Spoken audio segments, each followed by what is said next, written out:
जी। ओम ब्रह्मानंदं परम सुखदं केवलं ज्ञानमूर्तिं द्वन्द्वातीतं गगनसदृशं तत्त्वमस्यादिलक्ष्यम्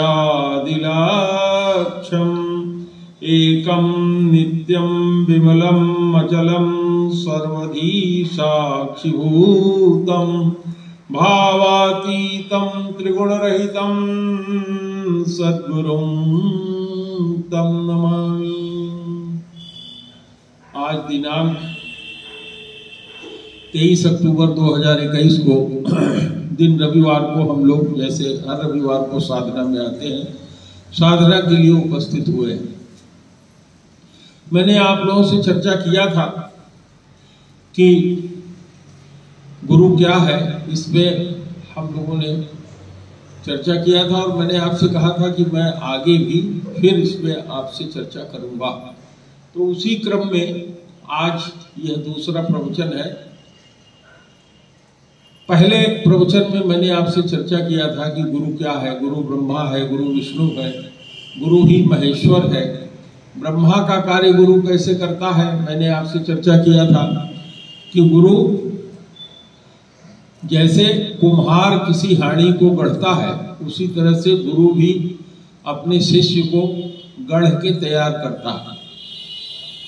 उसके अंदर की जितनी बुराइयां होती हैं, गुरु कुम्हार शिष्य कुंभ है, गढ़ गढ़ी काढ़े खोट, अंदर हाथ सहार दे बाहर बाहे चोट। शिष्य के अंदर की जितनी कमियां हैं उनको गुरु बार बार टोक करके दूर कराता है और उसको गढ़ देता है, यानी इस लायक बना देता है कि वो सांसारिक से लेकर के सामाजिक से लेकर के आध्यात्मिक सारी चीजों को सीख सके और अंत में वह विद्या को प्राप्त होकर के पूर्ण मुक्ति को प्राप्त हो जाए। क्योंकि मैंने उस दिन भी आपसे चर्चा किया था कि सा विद्या या विमुक्त है। मैंने आपसे ये भी चर्चा किया था उस दिन कि विद्या और अविद्या दो चीजें होती हैं। अविद्या के अंतर्गत रजोगुण और तमोगुण आते हैं और विद्या के अंतर्गत सतोगुण आता है। तीनों गुण, रजोगुण, तमोगुण, सतोगुण, तीनों भोग देने वाले हैं। मैंने आपसे चर्चा किया था कि सतोगुण होगा ज्यादा तो मृत्यु के उपरांत आपको स्वर्ग की प्राप्ति होगी और जब तक वहां पुण्य होगा तब तक स्वर्ग में निवास करेंगे। तत्पश्चात मृत्यु लोक में आकर के फिर निम्न योनियों में जाना पड़ता है। दूसरा मैंने आपसे चर्चा किया था कि अविद्या जिसके अंतर्गत रजोगुण और तमोगुण है, इन दोनों में जो व्यक्ति जीवन में इनका उपयोग करता है, तो जो रजोगुणी होगा संभव है कि वो तत्काल मृत्यु के बाद पुनः मनुष्य योनि में आए और जो तमोगुणी होगा वह निम्न योनियों में जाएगा, भोग योनि में जाएगा। तो ये तीनों गुण बंधन देने वाले हैं। विद्या भी और अविद्या भी दोनों बंधन देने वाली है। ये माया के अंतर्गत दोनों आते हैं। और मैं अरुमोर तोर तय माया यही विद कीने जीव निकाया। सारे ब्रह्मांड को जितने भी जीव हैं सबको जहां तक हमारी निगाह जाती है, जो कुछ हम देखते हैं, सुनते हैं, जानते हैं, बोलते हैं, वहां सब तक माया का प्रभाव है। तो माया से कौन ऊपर है? जिसको भगवत कृपा प्राप्त हो गई है, वह कृतकृत्य हो गया है। अब उसको करने के लिए कुछ रह नहीं गया है, वह भगवान को ही प्राप्त हो गया है। और यह स्थिति किसी भी व्यक्ति को अपने गुरु के पास जाने पर या संत को प्रभु की उपासना के उपरांत प्राप्त होता है। वह व्यक्ति जिसको आप्त पुरुष कहते हैं, संत होता है या गुरु होता है, वह जीवन में आपको जैसे अन्य लोग होते हैं उसी तरीके से खाएगा, सोएगा, रहेगा, व्यवहार करेगा, उठेगा, बैठेगा, सोच जाएगा, उसकी सारी क्रिया उसी तरह से होगी। तो जो आध्यात्म के जानने वाले हैं, गुरु को जानने वाले हैं, वो तो इस बात को जानते हैं कि हम गुरु के आदेशों निर्देशों के अंतर्गत चलें, और हमारे में और हमारे गुरु जी में अंतर है, क्योंकि वो आप्त पुरुष हैं, वो भगवत को प्राप्त पुरुष हैं, और हम उनके निर्देश में अभी चल रहे हैं, चलने वाले, आगे चलने वाले पुरुष हैं। मैंने आपसे ये भी चर्चा किया था कि कैसे वाल्मीकि जैसा पापी गुरु के संसर्ग में आकर के कैसे सुधर गया। वाल्मीकि जिसको राम बोलना नहीं आता था, और घटना आप लोगों को मैंने सुनाया ही था कि नारद जी उधर से गुजर रहे थे, वाल्मीकि ने, ये भगवान की कृपा जब होती है, कोई पुण्य उदय होता है तभी गुरु मिलता है। नारद जी उधर से गुजर रहे थे, वाल्मीकि ने उनको भी उसी तरह से पकड़ा और बांध दिया, कहा जो कुछ लिए हो सब हमें देके जाओ। उन्होंने कहा मेरे पास यही एक तंबूरा है और मेरे पास कुछ है नहीं। कहा ना ना ना ना ना, ये सब कुछ नहीं, तुम्हें तो दे के ही जाना होगा। उन्होंने पूछा ये करते क्यों? कहने लगी मेरे बाल बच्चे हैं, मेरा ये पेशा है, मैं इसी आपको लूटने के बाद जो मिलता है उसी से मैं अपने बाल बच्चों का खर्च चलाता हूँ। तो नारद जी ने कहा कि अपने घर जाओ, जाके पूछ के आओ कि जो इससे पाप पैदा होता है वो तुम्हारे पत्नी और तुम्हारे बच्चे इस पाप के भागीदार होंगे। वाल्मीकि जी अपने घर गए, अपनी पत्नी से पूछते हैं क्यों भाई, मैं पाप से पैसा कमाता हूं, तुम मेरे इस पाप की भागीदार होगी? पत्नी ने कहा क्यों भागीदार मैं होंगी, पाप तुम करते हो, शादी करके तुम हमको लाए हो, हमारा खर्च चलाना, हमारा वहन करना, परिवार का वहन करना ये तुम्हारी जिम्मेदारी है। तुमको मैंने कहा नहीं कि तुम चोरी करो, किसी की छिनैती करो, पाप करो, पाप कर रहे हो तो इसको तुम भोगोगे, मैं इसमें जिम्मेदार नहीं हूं। फिर वो अपने लड़के से पूछे, लड़के ने भी कहा कि पिताजी ये आपकी जिम्मेदारी है, हमको वो पाप नजदीक मेरे नहीं आएगा। तो ये तो नारद जी को वहां बांध के आए थे, गए वहां, उनको छोड़ा, कहा महाराज आपने सही कहा था, मुझे तो इतना भी विश्वास नहीं हुआ कि आप साधु हो, आप भाग जाओगे, इसलिए मैं आपको बांध के पेड़ में गया था। मेरे बच्चे और पत्नी सब ने कह दिया कि मैं आपके पाप की भागीदार नहीं हूं। तो कहने लगे कि जो काम मैंने पाप किया है उसका मुझे क्या भोगना होगा? तो उन्होंने कहा देखो भाई, भगवान ने नियम बनाया है, भगवान का नियम यह है कि अवश्यमेव भोक्तव्यम कृत कर्म शुभाशुभम, जो शुभ और अशुभ कर्म हम लोग करते हैं उसका भोग अवश्य मिलेगा। शुभ कर्म का भोग सुख और अशुभ कर्म का भोग रोग, नाना प्रकार के कष्ट, ये भोगना पड़ेगा। तो उन्होंने कहा महाराज मैंने तो बहुत पाप किया है, कोई उपाय बताइए।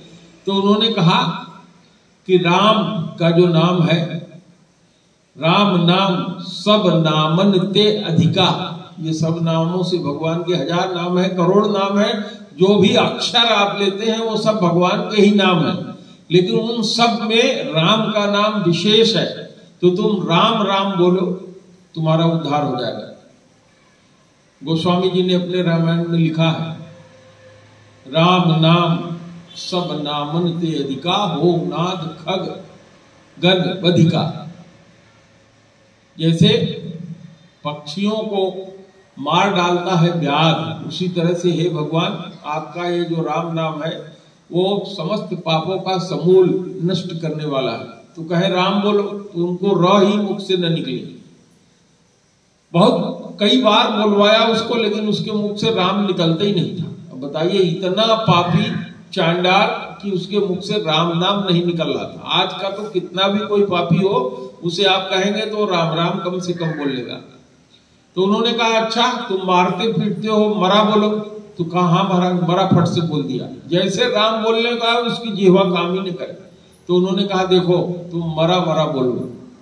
तो कहे महाराज ठीक मरा मरा बोलूंगा। उन्होंने कहा यहीं बैठ के मरा मरा करो, मरा मरा जपो, मैं जब तक लौट के नहीं आऊंगा तब तक तुम जपते रहना। तो उनके जैसा पापी भी अपने गुरु से नहीं पूछा कि महाराज आप मरा मरा मुझे जपवा रहे हो, आप कब आई हो? आज के हमारे शिष्य आप सब लोग या और तो अगर कह दें कि भाई तुम यही मरा मरा जपते रहना या ध्यान करते रहना, जब हम आएंगे तब तुम जाना, तो तुरंत कहेगा महाराज गुरुजी आप कब आई हो? अरे हमारे पास तो 10 ठो काम है, हम इतना देर तक मरा मरा काहे कर सकते। तो शरणागति आपके अंदर नहीं है, उसके अंदर शरणागति आई। तो गुरु केवल करना आवश्यक नहीं है, गुरु की शरणागति भी होना आवश्यक है।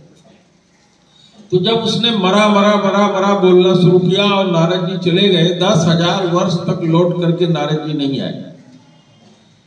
मरा मरा आप बोलिए, 4 बार मरा मरा मरा बोलेंगे तो राम राम हो जाएगा। इसीलिए गोस्वामी जी ने लिखा उल्टा नाम जपत जग जाना, वाल्मीकि भय ब्रह्म समाना। 10,000 वर्ष बाद नारद जी जब उधर से गुजरे तो बल्मीक का मतलब होता है कि जो आप देखे होंगे कि बहुत से लकड़ी में और किसी चीज में घुन लग जाता है, कीड़ा लग जाता है, जो उसको खा करके वहीं पर वो टट्टी कर देता है। और चींटी जैसे देखे होंगे कि उसको चाल के खा जाती है और चींटी के मांद के बाहर उसकी जो लैट्रिन होती है वो पड़ी रहती है, मिट्टी जैसी दिखाई पड़ती है। उस तरह से उनके शरीर में छोटे छोटे छेद, बल्मीक छोटे छोटे छेद हो गए थे।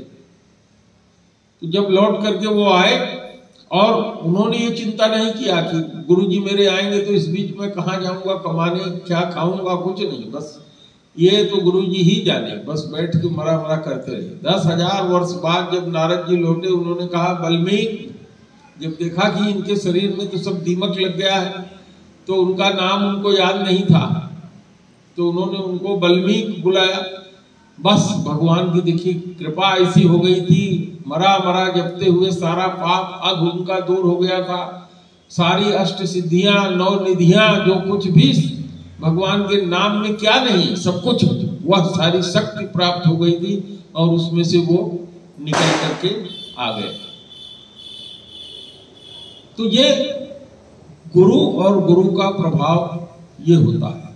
हमारे यहाँ वेद और वेद के बाद उपनिषद आए। उपनिषद में एक कठोपनिषद है, 11 उपनिषद है, जिसमें कठोपनिषद 11 उपनिषदों में एक मुख्य उपनिषद है कठोपनिषद। तो ये कठोपनिषद के पहले अध्याय के 3रे खंड का 4था जो श्लोक है वो कहता है प्राप्य वरान निबोधत, माने गुरु को प्राप्त करो, उनके पास जाओ और ज्ञान प्राप्त करो। और यही कठोपनिषद एक और श्लोक उसके आगे कहता है कि कैसे प्राप्त करो। उठो, गुरु के पास जाओ, बोध प्राप्त करो, ज्ञान प्राप्त करो। तो उसी कठोपनिषद के पहले खंड के 3रे अध्याय का 3रा जो मंत्र है वो कहता है आत्मानं गुं रथिनं वृद्धि शरीरगुं रथमेव वतुः बुद्धित्तो सारथिं वृद्धि मनो प्रग्रहमेव च। यह जो वेद मंत्र है कठोपनिषद का, ये कहता है आत्मानं रथिनम, तुम्हारा शरीर एक रथ है। तुम्हारा जो ये शरीर है यह एक रथ है और इसको चलाने वाला, जैसे आजकल आप लोग तांगा देखे हैं तो उसमें एक घोड़ा होता है, एक उसको चलाने वाला होता है, और चलाने वाला एक लगाम पकड़े बैठा रहता है, इधर वो घुमाता है, उसी तरफ वो घोड़ा रथ को लेकर के या तांगे को लेकर के जाता है। तो उन्होंने कहा कि ये तुम्हारा शरीर एक रथ है। इसकी जो 5 इंद्रियां हैं, 5 ज्ञान इंद्रियां, आंख एक ज्ञान इंद्रिय जिससे आप देखने का काम करते हैं, कान एक कर्णेंद्रिय जो सुनने का काम करती है, त्वचा जो स्पर्श का काम करती है, रसना जो रस लेने का काम करती है, स्वाद बताती है। तो ये जो 5 ज्ञान इंद्रियां हैं, आंख, कान, नाक में घ्राण होता है, तो ये 5 ज्ञान इंद्रियां ये 5 लगाम है, ये उस घोड़े से बंधी हुई है। और घोड़ा क्या है? घोड़ा यह आत्मा है जो इसके अंदर निवास करता है, और उसको चलाने वाला ये व्यक्ति की बुद्धि है। तो यह शरीर एक रथ है जिसमें एक घोड़ा है,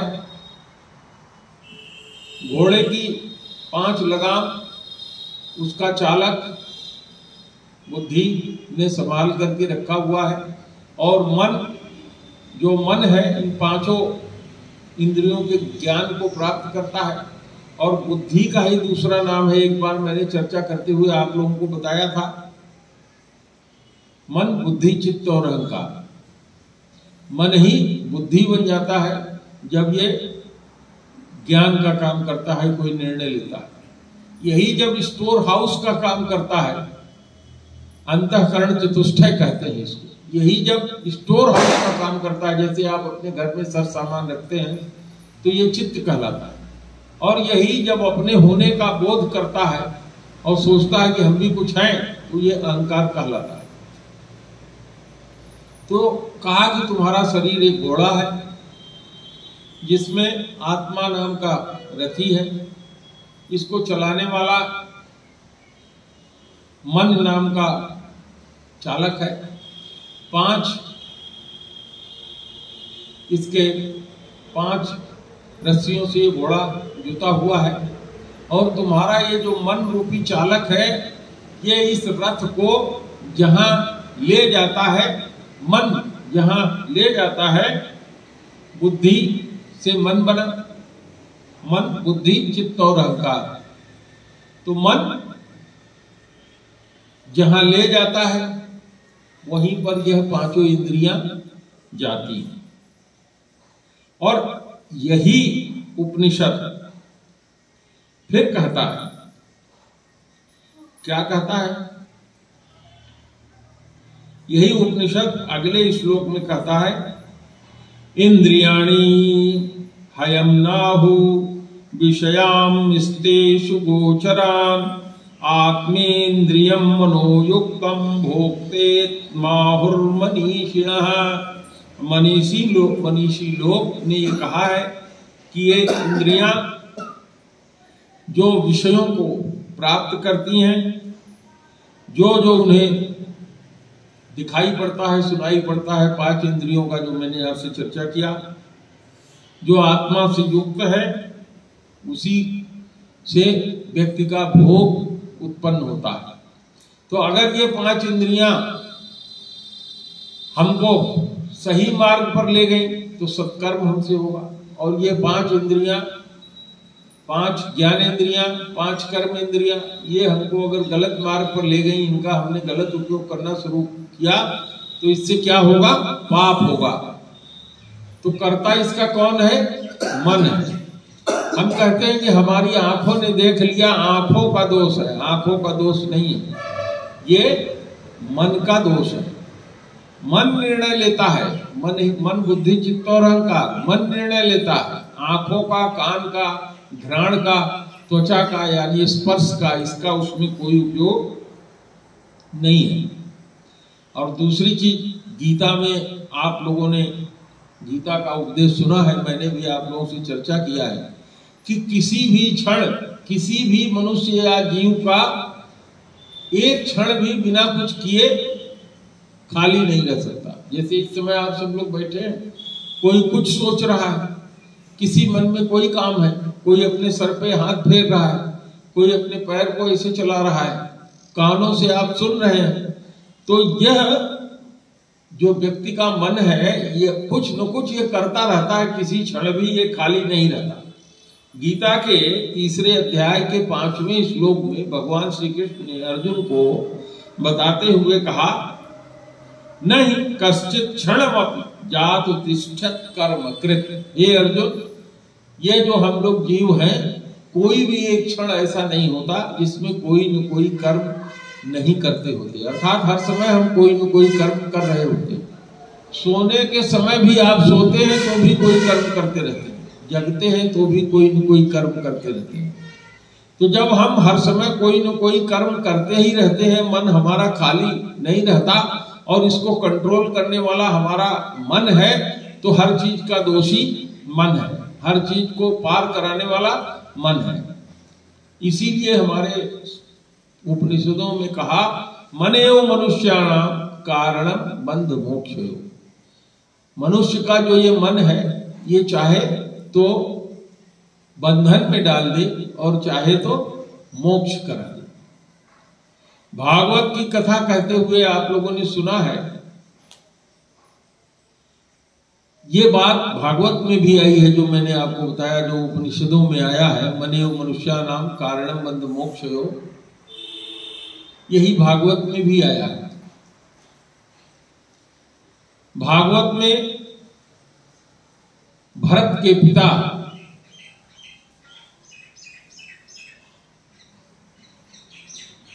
बहुत बड़े संत हुए और उन्होंने बहुत ही कम समय में अपना राज्य भरत को दे करके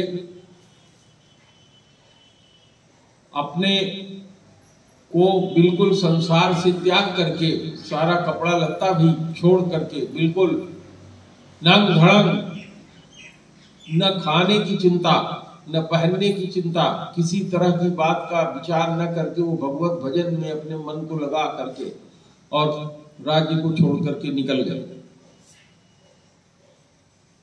जब उन्होंने देखा कि ये तो आर्यावर्त है और इसमें हमको सब लोग पहचानते हैं, तो उन्होंने आर्यावर्त भी छोड़ दिया और वो ब्रह्मावर्त में चले गए, दूसरे देश में चले गए। और जब उनकी साधना धीरे धीरे भगवान की बढ़ी, वो साधना हर एक के पास होता है, तो ये सिद्धियां आती हैं। 8 सिद्धियां हैं। वो सिद्धियां ईशत्व, मतलब जब धीरे धीरे साधना पूर्ण होती है तो आदमी के अंदर भगवान का वह गुण प्राप्त होता है कि किसी चीज को वो यहाँ से बैठे बैठे कंट्रोल कर ले, किसी के मन को भी वशित्व, उसके मन को अपने बस में कर ले, छोटे से छोटा रूप धारण कर ले, बड़े से बड़ा रूप धारण कर ले, भारी से भारी हो जाए कि कोई उसको उठा न सके, जहां जाना चाहे अपने मन की गति से वहां सशरीर पहुंच जाए। इस तरह से 8 सिद्धियां हैं। आपने हनुमान जी की हनुमान चालीसा में सुना है, 8 सिद्धि नवनिधि के दाता असबर दीन जानकी माता। ये सिद्धियां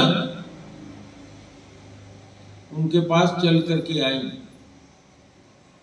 जब सिद्धियां उनके पास चल करके आई, सिद्धियां चूंकि स्त्री वेश में होती हैं, तो उन्होंने आकर के कहा, उनके पास आई तो उन्होंने पूछा, कौन हो तुम लोग? ये 8 औरतें तुम लोग मेरे पास क्यों आई? तो उन्होंने कहा हाथ जोड़कर कि महाराज, हम 8 सिद्धियां हैं। ये कहा ये 9 कौन है? कहा ये 9 निधियां हैं। क्यों तुम लोग मेरे पास आई? कहा कि महाराज, आप जो तपस्या कर रहे हैं या कोई भी साधक जब साधना करता है तो ये 8 सिद्धियां 9 निधियां उसकी सेवा के लिए उपस्थित हो जाती हैं। तो उन्होंने कहा, उन्होंने उनके लिए शब्द इस्तेमाल किया पुष्चली। पुष्चली का मतलब होता है वेश्या। कहा तुम लोग वेश्या हो, मुझे नहीं चाहिए, चले जाओ। क्योंकि जिस किसी को भी सिद्धि प्राप्त हो गई वो चमत्कार दिखाने में लग जाएगा और उसका जीवन बर्बाद हो जाएगा।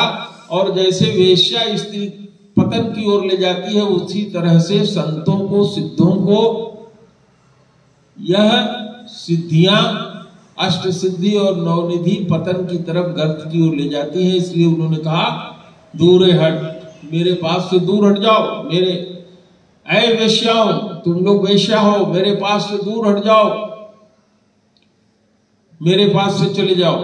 तो जो साधक होता है उसके पास सिद्धियां आती हैं। आप लोग भी साधना कर रहे हैं। आप लोगों में से कई लोगों ने मुझसे कहा, गुरुजी जब हम बैठते हैं ध्यान करने के लिए तो ध्यान में बहुत दूर की चीज हमको सुनाई पड़ जाती है, बहुत दूर की चीज हमको दिखाई पड़ जाती है और हमको आभास हो जाता है कि क्या होने वाला है। तो यह सिद्धि की स्थिति होती है। इसमें बहुत खुश होने की आवश्यकता नहीं है। ये आवे भी तो इसको अपने पास से दूर कर देना चाहिए। तो चर्चा कर रहा था मैं आपसे गुरु की। ये गुरु ही है जो अपने शिष्य को यह सारी बात समझाता है, सिखाता है और इस तरह से योग्य बनाता है। दूसरा मैं आपसे चर्चा करूं कि हम मनुष्य योनि में हैं। हम जैसा संकल्प करते हैं, जैसा मन में सोचते हैं, अभी मन की चर्चा हो रही थी कि मन ही मनुष्य का, उसके बंधन और मोक्ष का कारण है।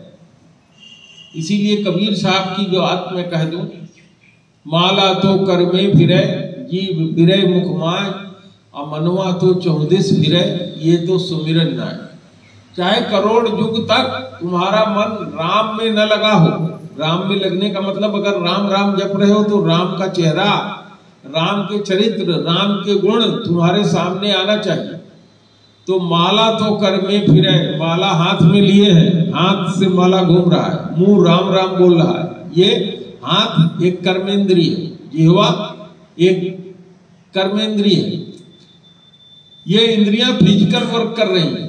जैसे किसी टेप रिकॉर्ड को आप बजा दीजिए, 24 घंटा वो राम राम राम राम करता रहे, उसी तरीके से यदि कोई व्यक्ति 24 घंटा भी राम राम करता रहे और राम क्या है, न उनका गुण, न उनका व्यवहार, न उनका चरित्र, न उनका कार्य उसके दिमाग में नहीं है, रोबोट की तरह से वो करता रहे, तो उसका कोई मतलब नहीं निकलेगा। अगर मतलब निकलता तो टेप रिकॉर्ड भी राम राम बोल करके तर जाता, भगवान वहां प्रकट हो जाता। नहीं, मन एक ऐसी चीज है जो मैंने आपसे चर्चा किया। इसीलिए कबीर साहब कहते हैं कि माला तो कर में फिरे जीव फिरे मुख माय, मनवा तो 14 फिरे। मन कहीं और घूम रहा है, माला यहाँ फिर रहा है, जीवा राम राम कर रही है। ऐसे करोड़ों कल्प तक इस तरह से करते रहो, कभी भगवान मिलने वाले नहीं है। तो गुरु यही सिखाता है। मैं आपसे चर्चा कर रहा था कि यही कठोपनिषद ने आपसे चर्चा किया कि शरीर एक रथ है, जो मैंने सब आपसे चर्चा किया। इसी कठोपनिषद की तरह से एक उपनिषद है जिसका नाम है बृहदारण्यकोपनिषद। बृहदारण्यकोपनिषद सबसे मोटा और सबसे बड़ा उपनिषद है, बृहद है, इसीलिए इसका नाम बृहदारण्यकोपनिषद है। अरण्य माने होता है वन। उस समय की ऐसी परिस्थितियां थी कि ऋषियों को भाग करके वन में जाना पड़ा। क्यों जाना पड़ा है किसी दिन आपसे और चर्चा करेंगे। तो ये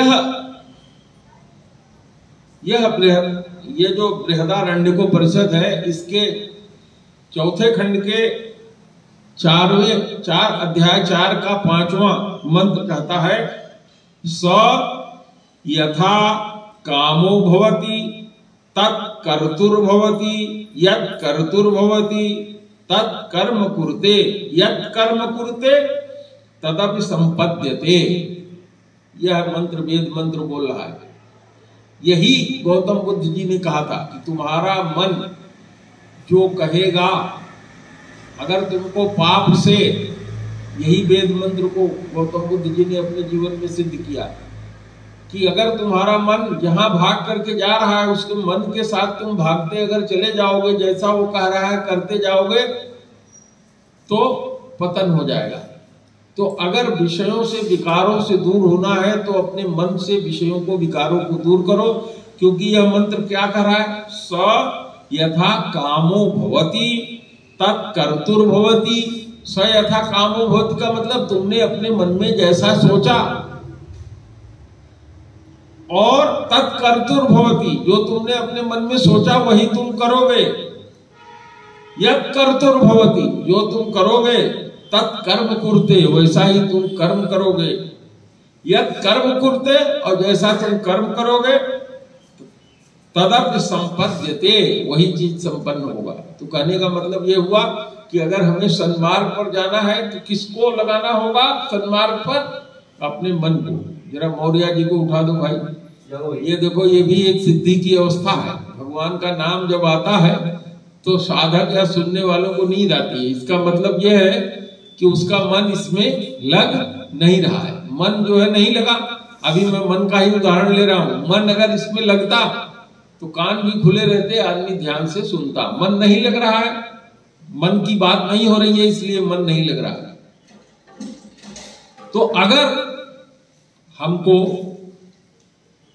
गुरु के पास जाने पर, जैसे मैं उपदेश आप लोगों को दे रहा हूं, वेद का, वेद मंत्र का, इस उपदेश को मान करके हमको सब कुछ करते हुए क्या करना है, अपने मन को देखना है। आप देखिए कि मेरा मन जो है कहां कहां भाग रहा है, क्या क्या ये कह रहा है। मन जो कहे, मन जो है वो छलिया है। मन जो कहे वो ना करो, बुद्धि जो कहे वो करो, क्योंकि बुद्धि सारथी है। मन का अगर कहना कर दिया तो मन क्या करेगा, आपको कहीं गड्ढे में ले जा करके गिरा देगा। आजकल तो बहुत से फिल्मी गाने हैं, सांसारिक में आप सुनते हैं, मन तो है एक उड़ता पंछी, जितना चाहे उड़ा लो, मन का कहना मत टालो। लेकिन हमारा वेद और मंत्र क्या कहता है, वेद और शास्त्र कहते हैं कि मन अगर सही रास्ते पे ले जा रहा है, बुद्धि उसका सपोर्ट कर रही है, तब तो उस पे चलो। लेकिन केवल अगर मन की बात, मन जो कह रहा है वही करते रहोगे तो क्या हो जाएगा, फंस जाओगे।